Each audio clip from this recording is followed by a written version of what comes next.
वर्षा नगर राज्य में राजा धर्म सिंह राज करते थे। उसी राज्य में रहने वाला धनी राम राजा का घनिष्ठ मित्र था।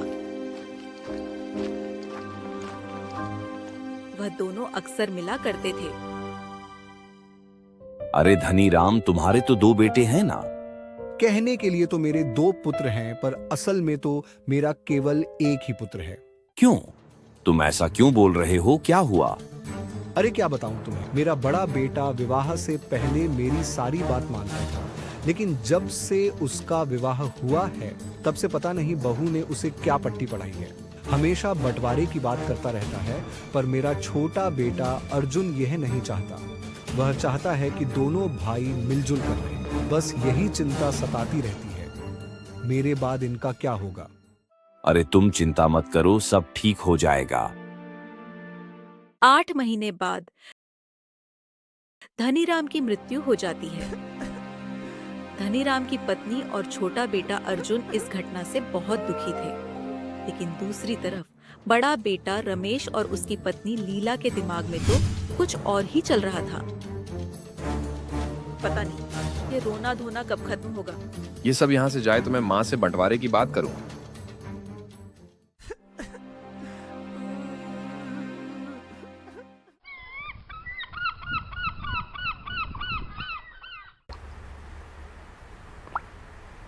शाम को धनीराम की अंतिम यात्रा के बाद सब लोग चले जाते हैं।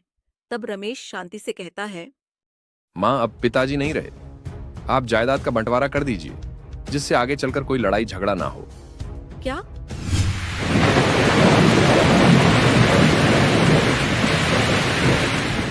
ये तू क्या बोल रहा है? अभी तक तेरे पिताजी की चिता भी ठंडी नहीं हुई और तू बंटवारे की बात कर रहा है। ये ठीक ही तो कह रहे हैं। अगर पिताजी अपने जीते जी बंटवारा कर गए होते तो आज यूं झगड़ा तो ना होता। लेकिन भाभी, बंटवारे की क्या आवश्यकता है? हम एक साथ इस घर में भी तो रह सकते हैं। देखो अर्जुन, तुम अभी छोटे हो, बड़ों के बीच में बोलना तुम्हें शोभा नहीं देता। लेकिन भाभी, बच्चों जैसी बात तो आप कर रही हो। हम एक घर में क्यों नहीं रह सकते? देखो अर्जुन, मुझे यहाँ तुम्हारे साथ नहीं रहना। हम लोग कहीं और जाकर रहेंगे, तभी शांति बोलती है। ठीक है, अगर तुम यही चाहते हो तो ठीक है। कल हम राजमहल जाकर बंटवारा कर लेंगे।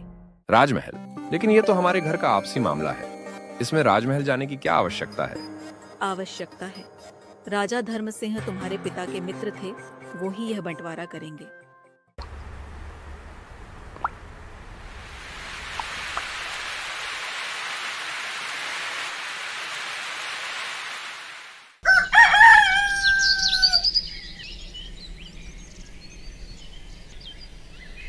अगले दिन शांति, अर्जुन और रमेश तीनों राजमहल जाते हैं।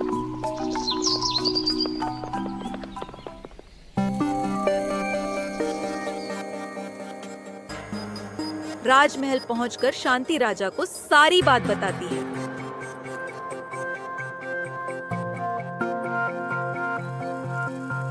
राजा यह सुनकर बहुत दुखी होता है। बेटा रमेश, तुम घर के बड़े बेटे हो। धनीराम के जाने के बाद तुम्हें अपने परिवार का ध्यान रखना चाहिए। महाराज, मेरा अपना परिवार है, मैं अपनी पत्नी के साथ अलग रहना चाहता हूँ। और अर्जुन, तुम क्या कहना चाहते हो? महाराज, मैं बंटवारा नहीं चाहता, पर भैया हमारी बात नहीं मान रहे हैं। मैं चाहता हूँ कि हम दोनों भाई एक दूसरे के साथ मिलजुल कर रहे। ये सारी बात चतुर राम सुन रहा था। अर्जुन की बात से उसे एक उपाय सोचता है। वह राजा से कहता है, महाराज, इस समस्या का मेरे पास एक हल है। क्या मंत्री जी?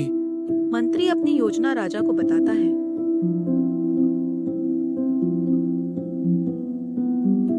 अरे वाह मंत्री जी, यह तो बहुत अच्छी योजना है। ठीक है रमेश, अगर तुम बंटवारा ही चाहते हो तो मैं तुम दोनों की परीक्षा लेना चाहता हूँ। जो उस परीक्षा में सफल होगा उसे धनीराम की पूरी जायदाद दे दी जाएगी। क्या? पूरी की पूरी जायदाद? ठीक है महाराज, बताइए क्या परीक्षा है? हम तुम दोनों को 5-5 मोहरे देंगे, जिससे तुम्हें कोई ऐसी वस्तु खरीदनी है जो एक कमरे को पूरी तरह भर दे। राजा उन दोनों को 5-5 मोहरे दे देता है। रमेश और अर्जुन दोनों मोहरे लेकर बाजार पहुंचते हैं।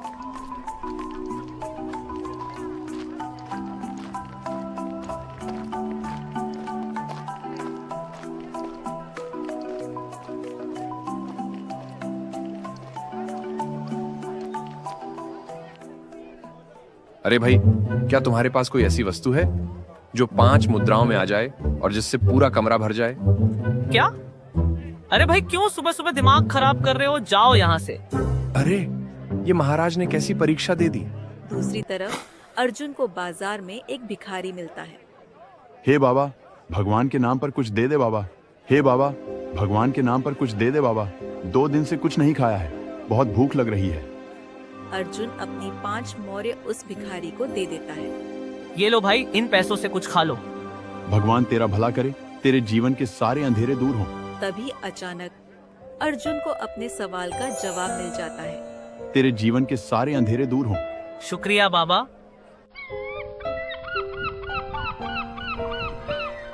रमेश सुबह से शाम तक पूरे बाजार में घूमता रहा। एक दुकान से दूसरी दुकान, दूसरी से तीसरी, तीसरी से चौथी, देखते ही देखते शाम हो गई थी। सूरज ढल रहा था।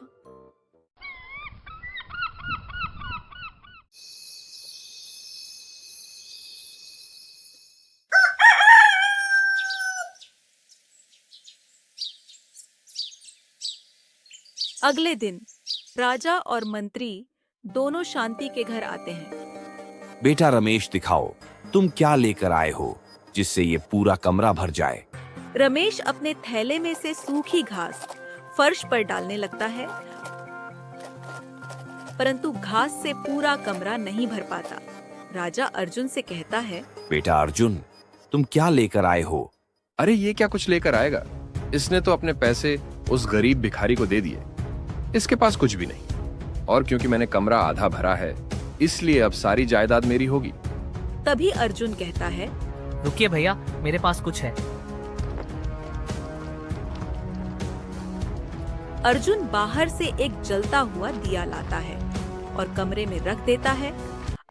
ये देखिए महाराज, इस दिए ने पूरे कमरे को अपने प्रकाश से भर दिया है, इसलिए मैंने आपकी परीक्षा पार कर ली है। अर्जुन की बुद्धि देखकर राजा प्रसन्न होकर कहता है, शाबाश बेटा, शाबाश। तुम अपने पिता की जायदाद के असली वारिसों हो। तुम अपने पिता की तरह दयालु और बुद्धिमान हो। नहीं महाराज, एक लौता नहीं, मेरे पिता के हम 2 पुत्र हैं और मैं अपने भाई और भाभी को यूं अकेला नहीं छोड़ सकता। यह सुनकर रमेश रोने लगता है। मुझे माफ कर देना मेरे भाई। मैं लीला की बातों में आकर कितना बड़ा पाप करने जा रहा था। मुझे माफ कर दो। नहीं भैया, आप माफी मत मांगिए। आज से हम सब एक साथ हंसी खुशी रहेंगे। उस दिन से धनीराम का परिवार एक साथ मिलजुल कर रहने लगा। यमनपुर गांव में आकाश और विकास नाम के 2 दोस्त रहते थे। आकाश पढ़ाई में बहुत अच्छा था। दूसरी तरफ विकास को पढ़ाई में कुछ खास रुचि नहीं थी। विकास, क्या तुमने आज का होमवर्क कर लिया? अभी नहीं किया। तो कब करेगा? कल टीचर जी पूछेंगे तो क्या कहेगा? तू चिंता मत कर, मैं कोई बहाना बना दूंगा। नहीं विकास, ये अच्छी बात नहीं है। तुम्हें पढ़ाई में ध्यान लगाना चाहिए, पर तुम हमेशा खेलते रहते हो। पर मुझे पढ़ाई करना अच्छा नहीं लगता। अच्छा, तो फिर तुम्हें क्या अच्छा लगता है? अगर मैं सच बताऊं तो मुझे चित्र बनाना बहुत अच्छा लगता है। अरे वाह, ये तो बहुत अच्छी बात है। ये अच्छी बात बस तेरे लिए है, मेरे लिए नहीं। क्यों? वो पापा को मेरा चित्र बनाना अच्छा नहीं लगता। वो कहते हैं कि पढ़ाई में ध्यान लगा, पर मुझे सच में पढ़ाई समझ में नहीं आती। अच्छा चल, कोई बात नहीं, तू यूं उदास मत हो। चल तेरे घर, मैं तेरा होमवर्क कराता हूँ।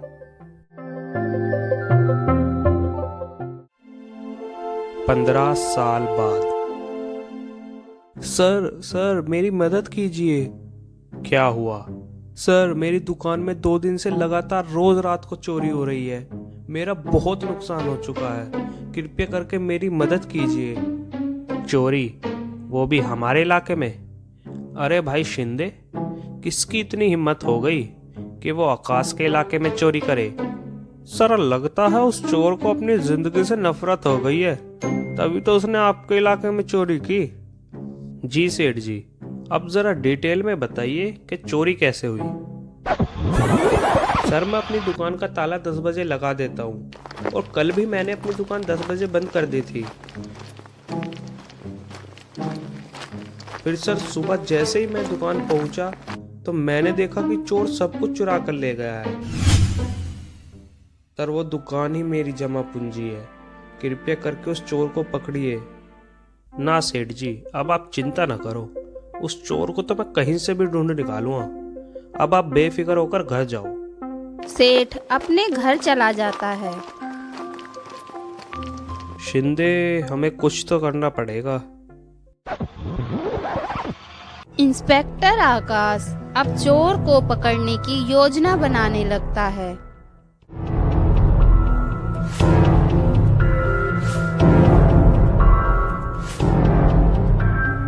अरे वाह सर, ये तो बहुत अच्छी योजना है। तो आज रात होगा मिशन काला चोर। अपनी योजना के मुताबिक इंस्पेक्टर आकाश उस दुकान में रात को छिप जाता है और तभी अचानक चोर आ जाता है। जैसे ही वह चोरी करने वाला था, तभी इंस्पेक्टर आकाश लाइट ऑन कर देता है।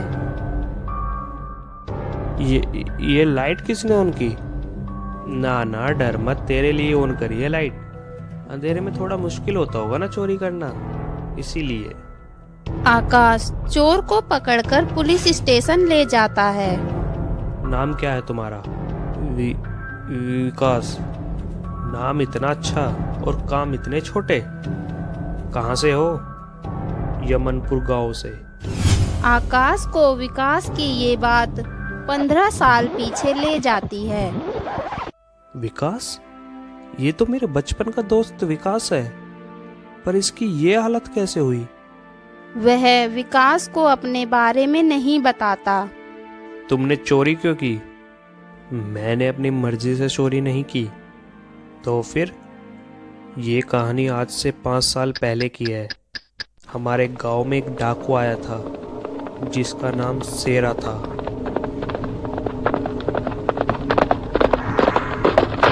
उसने सारे गांव को अपने खौफ से डराकर अपने कब्जे में कर लिया। सब उससे बहुत डरते थे।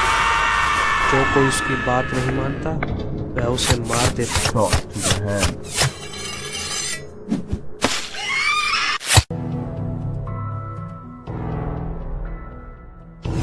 बस इस डर से मैंने सोचा अगर मैं उसके साथ मिल जाऊं तो वह मेरे परिवार को कुछ नहीं करेगा। और तब से मैं उस शेरा के साथ काम कर रहा था। उसी ने मुझे सेठ की दुकान में चोरी करने के लिए मजबूर किया। मजबूर किया? लेकिन अभी तो तुमने कहा कि तुम उसके साथ काम करते थे। जी साहब, काम करता था। एक दिन मुझे एक लड़की मिली जो बहुत संस्कारी थी। मैं उससे शादी करना चाहता था। जब मैं शादी की बात करने उसके पास गया, नमस्ते, मेरा नाम विकास है, मुझे आप बहुत पसंद हो, क्या आप मुझसे शादी करोगी? शादी? वो भी एक गुंडे से? कभी नहीं। तुमने ऐसे सोच भी कैसे लिया कि मैं तुमसे शादी करूंगी? उसकी इस बात ने मुझे सोचने पर मजबूर कर दिया। पूरी रात बस मैं यही सोचता रहा। शादी? वो भी एक गुंडे से? कभी नहीं। तुमने ऐसे सोच भी कैसे लिया कि मैं तुमसे शादी करूंगी? सही तो कह रही थी वो। भला वो एक गुंडे से शादी क्यों करेगी जो लोगों को परेशान करता हो, दूसरों को दुख देता हो? मुझे अपनी करनी पर पछतावा हुआ। नहीं, मुझे ऐसी जिंदगी नहीं चाहिए। अब मैं कोई गलत काम नहीं करूंगा, चाहे मुझे मजदूरी क्यों न करनी पड़े। और सर, उस दिन से मैंने तय कर लिया कि अब मैं शेरा के लिए काम नहीं करूंगा। और जब मैं उससे इस बारे में बात करने गया, अरे देखो भाई देखो, किसी का जमीर जाग गया है। देखो विकास, शेरा वो जंगल है जिसमें एक बार जाने के बाद वापसी का रास्ता मिलना नामुमकिन है। तो अपना फैसला बदल लो। नहीं शेरा, अब मैं इस दलदल में फिर से नहीं आऊंगा। अच्छा ठीक है, जाओ तुम। पर सरदार, अब इसे कोई नहीं रोकेगा। शुक्रिया शेरा भाई। और जब मैं घर लौटा, मैंने देखा कि घर पर कोई नहीं है। मैंने पड़ोस में पूछा तो बेटा, उन्हें तो वो शेरा के आदमी उठा कर ले गए। शेरा ये सब क्या है? तुम मेरी माँ को क्यों पकड़ कर लाए हो? देखो विकास, जैसा कि मैंने कहा था, इस जंगल से जाने का कोई रास्ता नहीं है। अब तुम वही करोगे जो मैं कहूँगा, और अगर तुमने कोई होशियारी की तो मैं तुम्हारी माँ को मार दूंगा। नहीं शेरा, तुम जो कहोगे मैं वही करूँगा, बस मेरी माँ को कुछ मत करना। और उस दिन से ही शेरा मुझसे अपने सारे गलत काम करवाता और मुझे मजबूरन उसकी बात माननी पड़ती। ओह, वैसे कहाँ मिलेगा तुम्हारा ये शेरा? विकास इंस्पेक्टर आकाश को उसकी सारी जानकारी दे देता है। अब इंस्पेक्टर आकाश शेरा को पकड़ने की योजना बनाने लगता है।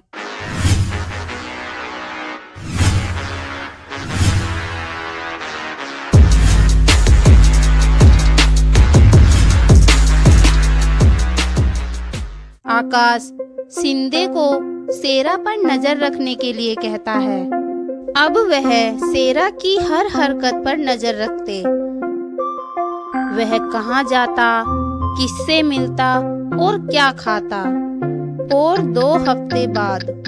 विकास तुम चिंता मत करो, आज हम शेरा को पकड़ कर ले आएंगे और उसके गुनाहों की सजा उसे दिलवाएंगे। साहब आपका बहुत बहुत शुक्रिया। साहब एक बात पूछूं आपसे, आप मेरे लिए इतना सब क्यों कर रहे हो? आकाश कुछ नहीं कहता और मुस्कुराकर चला जाता है।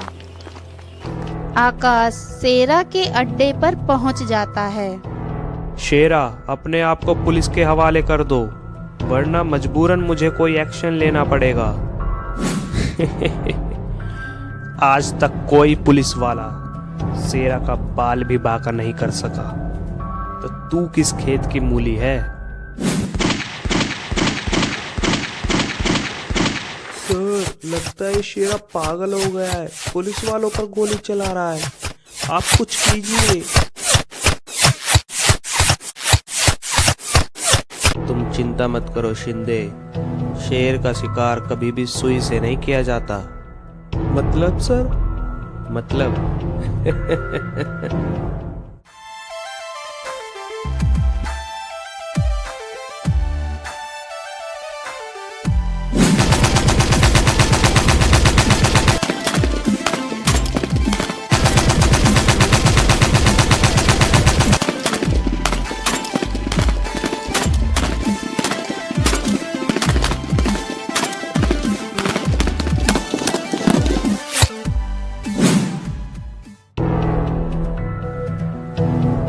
शेरा, यू आर अंडर अरेस्ट। आकाश शेरा को पकड़ लेता है और उसे पुलिस स्टेशन ले जाता है और विकास की मां को छुड़वा लेता है। इंस्पेक्टर साहब आपका बहुत बहुत शुक्रिया। मुझे समझ में नहीं आता कि आपका शुक्रिया किन शब्दों में करूं। अच्छा, तो क्या आज भी तुम्हें कोई शब्द नहीं मिल रहे हैं? ठीक उसी तरह जब एक बार हिंदी टीचर ने अपने दोस्त पर एक निबंध लिखने के लिए दिया था और तब भी तुम्हें कोई शब्द नहीं सूझ रहे थे। विकास यह सुनकर चौंक जाता है। ये तुम्हें कैसे पता? कौन हो तुम? तुम्हारा सच्चा दोस्त आकाश। ढोलकपुर गांव में एक दीनू नामक गरीब किसान रहता था। उसके परिवार में उसकी पत्नी और उसके बूढ़े माँ बाप रहते थे। दीनू अपने परिवार का पालन पोषण करने के लिए अपनी जमीन पर खेती करता था, लेकिन खेती से वह अपने परिवार का पालन पोषण अच्छे से नहीं कर पा रहा था। ए जी, आप कब तक खेती करोगे? आप कुछ और काम क्यों नहीं करते? कोई और काम मैं क्या करूं? हमारे पड़ोस में जो कमल रहता है ना, उसने अपनी जमीन एक बड़े उद्योगपति को पूरे 2 करोड़ में बेच दी। क्या? 5 बीघा जमीन 2 करोड़ में? मुझे तो पूरा दिन काम करके भी 500 रुपए मुश्किल से मिलते हैं। वही तो, उसने उन 2 करोड़ रुपयों में अपना नया घर और व्यापार शुरू किया है और बचे हुए पैसों से दूसरे गांव में 2 बीघा जमीन भी खरीद ली। क्या? नया घर भी बनवा लिया और 2 बीघा जमीन भी खरीद ली? ये तो बहुत अच्छी बात है। ए जी, मैं क्या कहती हूँ, क्यों ना हम भी अपनी जमीन किसी बड़े उद्योगपति को बेच दें और उन पैसों से कोई दूसरा काम करें। क्या? ये तुम क्या कह रही हो मीना? वो जमीन हमारे पूर्वजों की है और तुम उसे बेचने के लिए बोल रही हो? अरे आप समझते क्यों नहीं? उस जमीन पर खेती करके हम अपना घर नहीं चला पाएंगे। कभी फसल में कीड़े लग जाते हैं तो कभी बारिश नहीं होती। आखिर कब तक हम यूं ही गरीब रहें? आप समझने की कोशिश कीजिए। खेत को बेचकर जो पैसे मिलेंगे उन पैसों से हम कोई दूसरा काम शुरू करेंगे और बाकी पैसों से हम दूसरे गांव में जमीन खरीद लेंगे। दीनू को मीना की ये बात सही लगती है। वह अपनी जमीन बेचने के लिए तैयार हो जाता है। तुम सही कह रही हो मीना। ऐसी जमीन का क्या फायदा जिससे हम अपना घर भी नहीं चला सकते। इससे तो अच्छा हम अपनी जमीन बेच देते हैं। लेकिन हम अपनी जमीन किसको बेचे? आप गांव के जमींदार से जाकर बात कीजिए ना, वो हमारी जमीन बिकवा सकते हैं। हाँ मीना, तुमने सही कहा। मैं कल ही जाकर जमींदार जी से मिलता हूँ।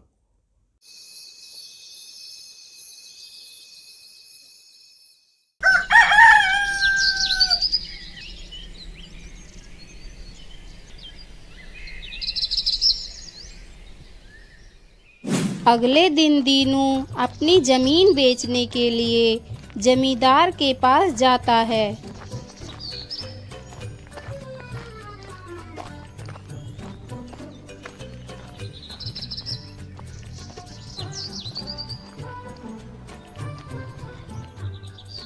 नमस्ते धनसुख जी। अरे भाई दीनू, तुम? नमस्ते नमस्ते। आओ आओ। बोलो भाई दीनू, कैसे आना हुआ? धनसुख जी, आप तो जानते ही हो आजकल खेती में कुछ नहीं बचता। हाँ भाई दीनू, आजकल तो बारिश भी समय पर नहीं होती। जी धनसुख जी, इसलिए मुझे आपकी मदद चाहिए थी। मेरी मदद? मेरी कैसी मदद? धनसुख जी, मैं अपनी जमीन बेचना चाहता हूँ। क्या आप मेरी जमीन बिकवा सकते हो? धनसुख अपने मन में सोचता है, अरे इस दीनू की जमीन तो उस हाईवे के पास है। वो जमीन तो कम से कम 10 करोड़ की होगी। अगर वो जमीन मुझे मिल जाए तो धनसुख के मन में लालच आ जाता है। धनसुख जी, क्या हुआ? कहाँ खो गए? नहीं नहीं, कहीं नहीं।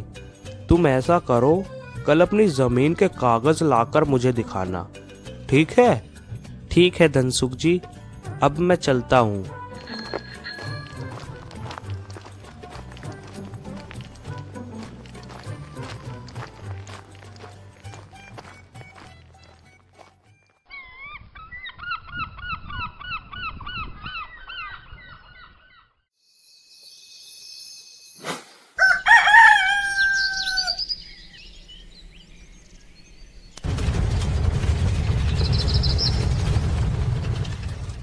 अगले दिन दीनू अपनी जमीन के कागज लेकर आता है। ये देखिए धनसुख जी। धनसुख दीनू की जमीन के कागज देखकर कहता है, अरे दीनू, ये क्या? ये तुम्हारी जमीन तो सरकार के अंडर है। दीनू यह सुनकर चौंक जाता है। क्या? ये कैसे हो सकता है? ये जमीन तो हमारी है। दीनू, तुम्हारी जमीन उस हाईवे के पास है ना? जी सेठ जी, वो जमीन तो कुछ समय बाद सरकारी उद्योग में जाने वाली है। क्या?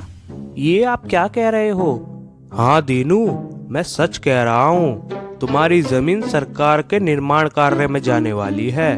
तुम्हें तो पता ही होगा सरकार कितना मुआवजा देती है, और वो भी कब मिले कौन जाने। धनसुख जी, अब आप ही बताइए मैं क्या करूं? देखो दीनू, तुम मेरी पहचान के हो और मैं नहीं चाहता कि तुम्हें अपनी जमीन का कोई लाभ ना मिले। एक काम करो, तुम अपनी जमीन मुझे बेच दो। मैं तुम्हें सरकारी मुआवजे से ज्यादा पैसे दूंगा, पूरे 1 करोड़ रुपए। लेकिन सेठ जी, उस जमीन की कीमत तो लगभग 10 करोड़ रुपए है। अरे दीनू, अगर तुम्हारी जमीन सरकारी निर्माण में चली गई तो तुम्हें उसके 10 लाख भी बड़ी मुश्किल से मिलेंगे, और मैं तो तुम्हें 1 करोड़ दे रहा हूँ। दीनू धनसुख की बातों में आ जाता है और अपनी जमीन बेचने के लिए तैयार हो जाता है। ठीक है सेठ जी, मैं अपनी जमीन आपको बेच दूंगा। ये लो, इस पर अपना अंगूठा लगा दो।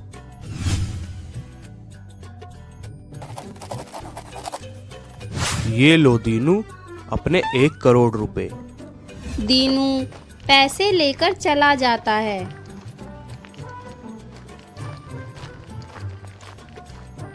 दीनू सारी बात अपनी पत्नी को बताता है।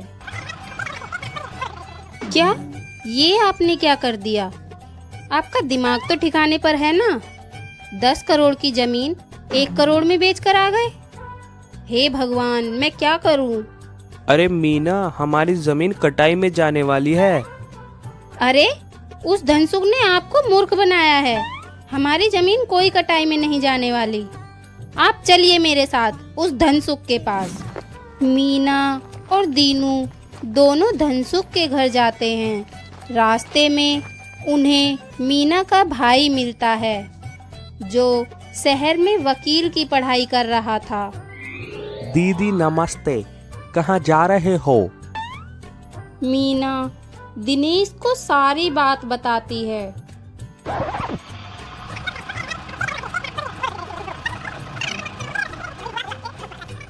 व्हाट? ये तो सरासर 420 है।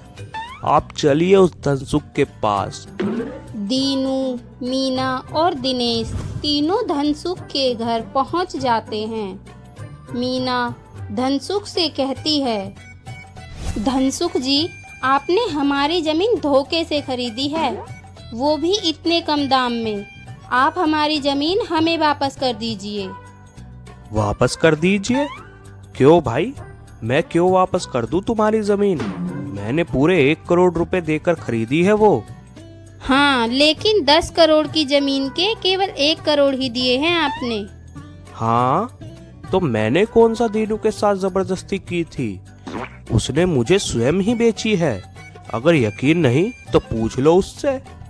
हाँ लेकिन, हाँ देखा, इसने स्वयं स्वीकार किया है।